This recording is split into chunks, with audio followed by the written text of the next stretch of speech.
Tuhanku, dalam termamu, aku masih menyebut namamu. Biar susah sungguh mengingat kau penuh seluruh cahayamu panas suci. Tinggal kerlip lilin di kelam sunyi. Tuhanku, aku hilang bentuk, remuk. Tuhanku, aku mengembara di negara asing. Tuhanku, di pintumu aku mengetuk, aku tidak bisa berpaling.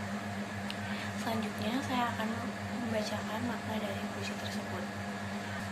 Di kata pertama atau judul yang digunakan dalam puisi ini menggambarkan penghubung antara penulis dengan Tuhannya, di mana kata doa dalam bahasa Arab bermakna permohonan seperti harapan, permintaan, atau pujian kepada Tuhan. Seperti yang kita maknai, dengan berdoa kita sedang berkomunikasi dengan Tuhan. Penulis juga ingin menggambarkan begitu dekatnya ia dengan Sang Pencipta hingga tidak pernah melupakannya dalam keadaan apapun. Adapun beberapa makna yang terkandung dalam puisi ini diantaranya makna konotatif, makna gramatikal, kata abstrak, dan kata khusus. Kata pemeluk teguh yang dipilih oleh penulis bermakna bahwa penulis memiliki keyakinan bahwa Tuhan selalu bersamanya. Kata dalam termenung menggambarkan suasana yang rindu serta tetap mengingat Tuhan dalam keadaan apapun. Aliran puisi ini tergolong dalam aliran ekspresionisme, yaitu suatu aliran puisi yang menekankan perasaan. Saat membaca beberapa baris awal puisi, kita akan dapat langsung merasakan emosi penulis. Puisi tersebut juga memiliki pesan yang mendalam. Puisi menyampaikan agar senantiasa mengingat Tuhan. Selain itu juga sebagai renungan bahwa kita hanyalah seorang pengembara yang sedang berkelana di negeri asing, serta suatu saat akan berpulang pada Tuhan. Puisi ini menggambarkan kedekatan dengan Tuhan dalam doa. Hal ini dapat dilihat pada baris terakhir puisi. Selanjutnya, saya akan membacakan struktur fisik puisi doa karya Khairil Anwar ini. Yang pertama ada diksi.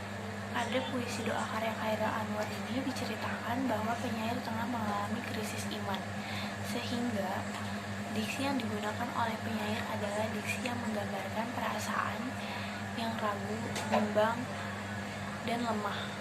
Pada puisi tersebut terdapat beberapa diksi seperti penuh seluruh. Memang dua kata tersebut mempunyai makna yang sama, namun puisi menuliskannya sedemikian rupa untuk menyatakan bahwa Tuhan itu ada dan berada di mana-mana. Lalu ada pula kata lilin. Dari kondisi penulis yang krisis iman, penulis memunculkan kata lilin, lalu menyandingkannya dengan kalimat kerlip lilin di kelam sunyi. Pada kutipan tersebut, kalimat lilin berarti penerangan, dan dalam kehidupan kita itu bisa diartikan sebagai petunjuk. Lalu pada di lirik ke-9 terdapat kata hilang bentuk. Kata hilang bentuk menggambarkan bahwa penulis tengah mengalami keadaan yang luar biasa, tidak seperti kondisi pada umumnya. Penulis telah hancur atau sudah terjerumus terlalu dalam pada kesesatan yang akhirnya mengakibatkan dirinya hancur. Yang kedua ada kata konkret. Di dalam puisi tersebut terdapat beberapa kata konkret meliputi tinggal kerlip lilin di kelam sunyi. Kata lilin yang disandingkan dengan kata tinggal kerlip menggambarkan petunjuk dalam kehidupan yang hanya tinggal secercah dan kesesatan. Dalam kesesatan. Kesesatan di sini digambarkan dengan kalimat kelam sunyi. Lalu pada kutipan puisi di dalam pintumu aku mengetuk, kata pintu di sini menggambarkan jalan. Lalu diiringi dengan kata aku mengetuk menggambarkan keadaan yang ingin kembali. Jadi pada kutipan tersebut dimaksudkan bahwa penulis sadar dengan krisis iman yang tengah ia alami dan ia ingin kembali ke jalannya yang benar. Yang ketiga ada imaji. Penyair mengajak pembaca untuk membayangkan dirinya sendiri yang mengalami luntur iman, kemudian meyakini bahwa tidak ada jalan lain baginya kecuali kembali ke jalan Tuhan. Terdapat imaji cita rasa yang membuat pembaca seakan ikut mengelus dada dan menyadari dosa-dosanya. Kemudian pembaca merasa yakin bahwa hanya dengan mengikuti jalan Tuhanlah kita akan selamat. Imaji penghayatan terdapat pada kata tinggal kerdip lilin di kelam sunyi. Dengan pengajian tersebut, penyair mengajak pembaca melihat seberkas cahaya kecil walau hanya sebuah perumpamaan. Pembaca diajak seolah-olah mendengar ucapan tokoh aku dalam menyebut nama Tuhan. Aku masih menyebut namamu. Penyair menyampaikan kepada pembaca nikmatnya sinar suci Tuhan sehingga pembaca seolah merasakannya. Cahayamu panas suci. Dalam puisi doa, penyair memanfaatkan citraan untuk menghidupkan imaji pembaca melalui ungkapan yang tidak langsung.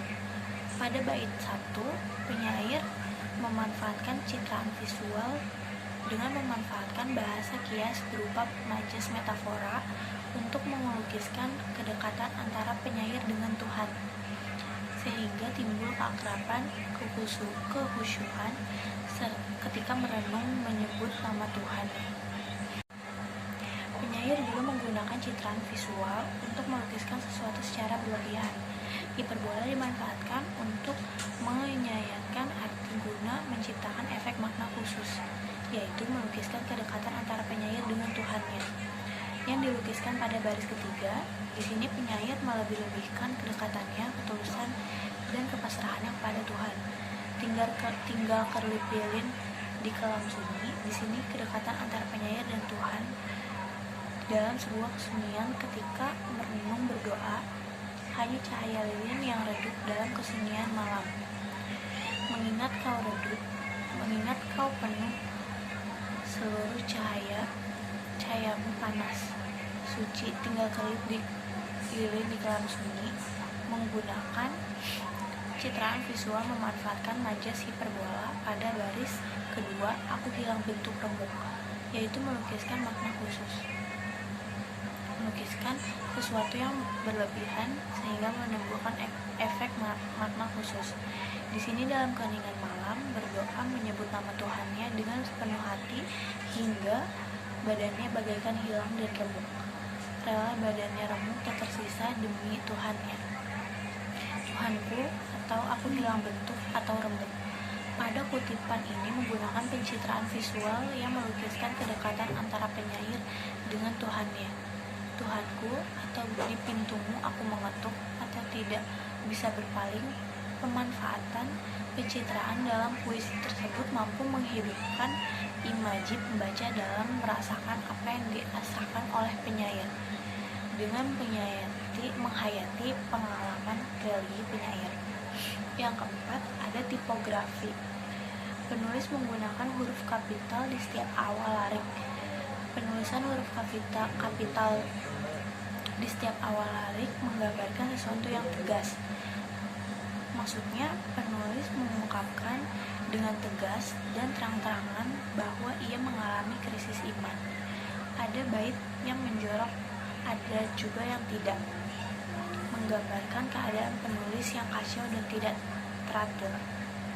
Demikian video yang berisikan tentang arti atau makna dan struktur dari puisi doa karya Chairil Anwar tersebut. Kurang lebihnya saya mohon maaf. Assalamualaikum warahmatullahi wabarakatuh.